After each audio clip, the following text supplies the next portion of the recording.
everybody, and welcome to the April 12th Trips and Traps. I'm Andy Serling, joined by Eric Donovan. 3 races to bring you this week. We'll take a look at the Wood Memorial and the Carter a little bit later on, but we'll get started off with race number 3 from April 5th. This is a $30,000 to $25,000 claimer going 6.5 furlongs. Like a lot of races, and I think the Carter has a little of a similarity to this race was very much decided what happened at the start, because as you see, the 3 Haystack Needle, the clear speed, gets stayed out at the start.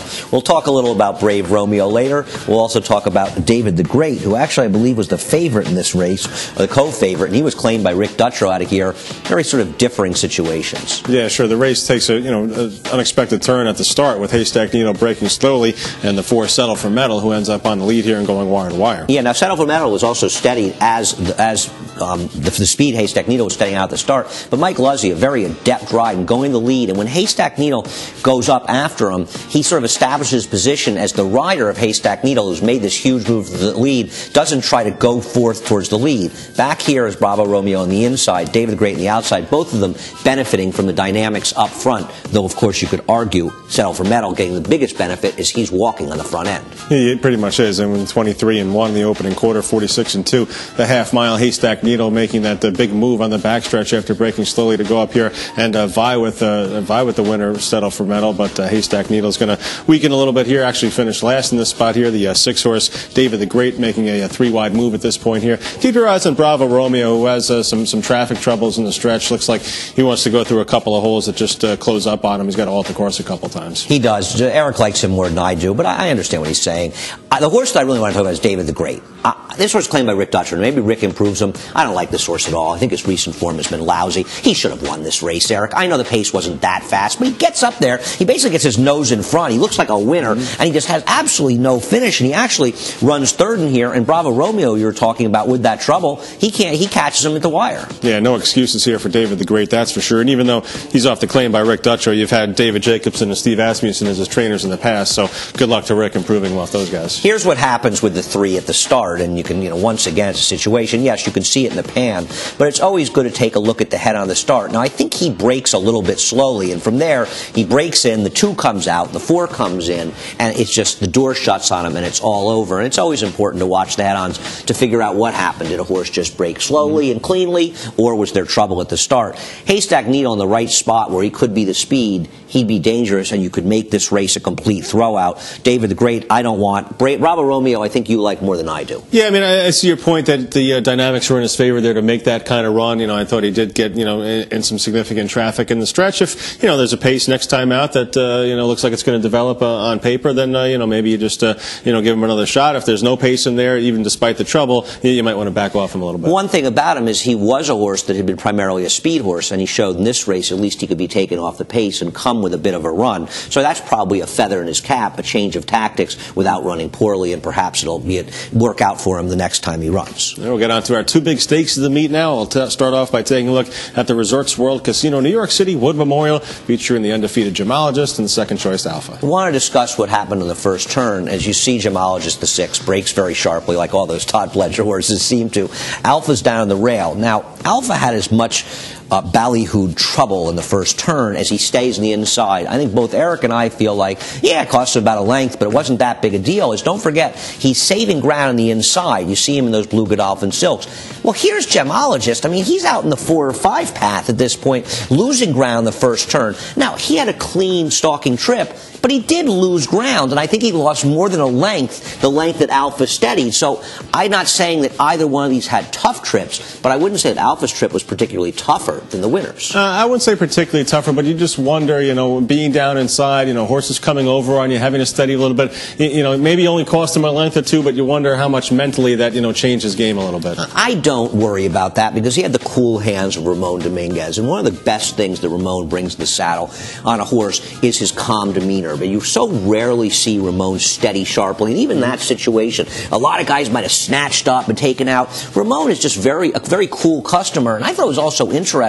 at this point in the race, about 5/8 to go, Gemologist and Alpha are actually in the same position, and to me, that's very important because I believe that Gemologist is a much more handy horse with more speed, and maybe I'm going to be wrong about this, but when the Kentucky Derby rolls around, and invariably you likely get a faster pace, I think Gemologist's best chance to take a big step forward is if he's allowed to settle well back and make one run, and he'll be far behind Gemologist in that situation. Yeah, I agree with you. I think that both horses will set up in the Derby farther off the pace than they were here. I think that's 100%. And you see Gemologist making the 3-wide run. Alpha in behind, horses switching to the outside for running room here as they come to the top of the stretch, one in front of the other. What I thought was interesting was when Gemologist made that move, Ramon went to an uncharacteristic left-handed whip to try to rally Alpha as though he knew where Gemologist was, and he didn't want to let him get too far in front of him. So he was actually asking at the 5-ace, 3-ace portion of the race. Now, as they come at this point in the race, Alpha's making this run. He looks like he's going to absolutely go by Gemologist, but I think Gemologist may have been playing a little bit, and when he sees Alpha,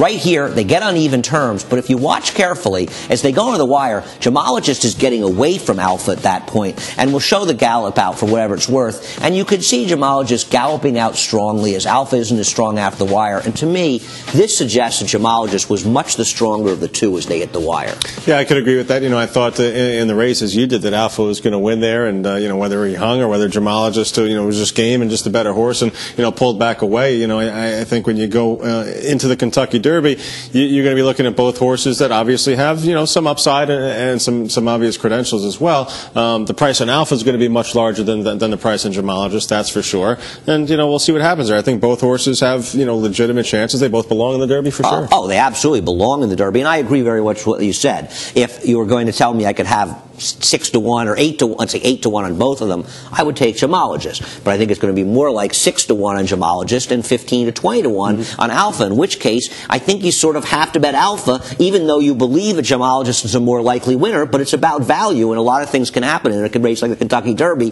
to even things out. Maybe you just box them up and the Wood horses run 1-2 in the Derby. Well, I'd like to see Wood horses do well. Obviously, we are homers to a certain extent. I'm not sure where they stand. Right now, every time horses run, they look less good. Of the preps this weekend, I thought these two were the best. I agree. We'll take one more look at another race in here. The Grade 1 Carter. Spectacular field lined up for this edition of the Carter. You have Caleb's Posse, Jackson Ben, Shackelford, and the late bloomer EMCEE. And we'll take a look at the start here at EMCEE, who looked like the speed blows the break. He was the late bloomer going in the race. He was the late bloomer coming out of the gate as he broke 2 or 3 lengths slow. Now, down on the inside, you have Caleb's Posse and Jackson Ben. We'll get to him in a second.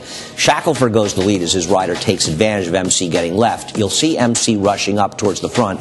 The race was changed dramatically by the start, though, because there's going to be no pace at this point, and that really hurts Caleb's Posse, who I thought Regime Mirage did a good job getting him at least in a striking position, but Corey Nakatani took the most advantage with Jackson Ben. He sure did. He's down inside here, sitting a pretty decent trip right now, and just stalking the leaders just in behind here, and he'll make a decisive move around the turn to go up and challenge Shackelford. While Caleb's Posse, just with his running style, he's stuck playing the waiting game. Yeah, and really, Raj, I think, did a good job of not being over-aggressive, but not letting them get away. And he saw what Corey was doing, and let's be honest, Jackson Ben has more natural speed. EMCEE's out on the outside. Forget about him. He ends up finishing 4th. He had no chance at this point.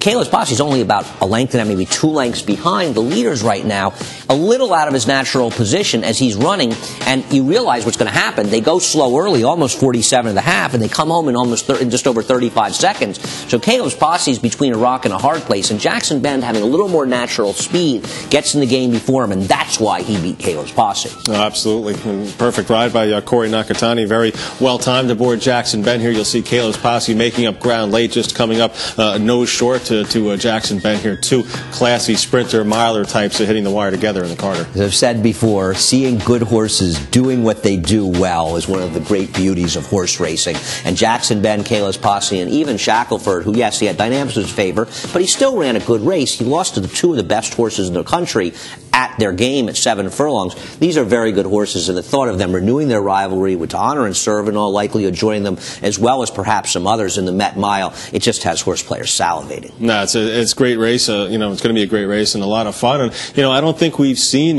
top level sprinters like this meeting early on in the year a number of times like they have. And to me, this seems like one of the best 6 furlong to mile groups that we've had in 5-10 years. I agree. People talk about rivalries, and you have these 2 horses hooking up here. potentially hooking up in the Met Mile. No reason to believe we can't see him again in the Forego. And the thought of that's what gets you really excited in the game. Obviously, a great time of the year with the Triple Crown, but let's not forget we've got some awfully good horses in the other divisions. Trips and traps at NYRAINC.com. We can always use your help. Thanks for watching.